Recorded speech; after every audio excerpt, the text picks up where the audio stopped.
Assalamu alaikum everyone. Welcome to the psychology lectures. My name is Asha Siddiqa and we are doing terminologies of DSM-5. Coma. Coma is a state of complete loss of consciousness. Complete loss of consciousness. ठीक है, जब इंसान non rapid eye movement से भी आगे को निकल जाए तो हम इसको कोमा कहते हैं.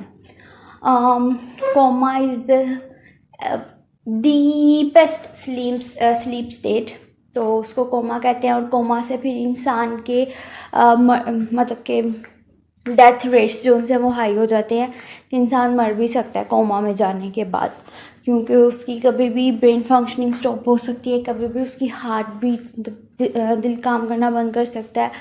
तो इस वजह से फिर कोमा जो उनसे हैं वो काफ़ी डरा देने वाली और खौफनाक स्टेज है.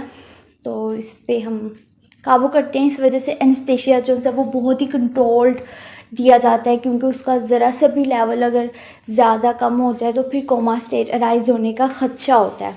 ठीक है, जब बीपी ज़्यादा लो हो जाए या फिर कोई भी कंडीशन अराइज हो सकती है जिसकी वजह से कोमा अकर हो सकता है. तो इस वजह से कोमा को हत्तुल इम्कान तक अवॉइड करने की कोशिश की जाती है. आई होप कि आपको वीडियो समझ आई हो, अच्छी लगी भी हो. और प्लीज़ सब्सक्राइब ज़रूर करिएगा. लाइक करें ना करें मर्ज़ी है, लेकिन सब्सक्राइब ज़रूर.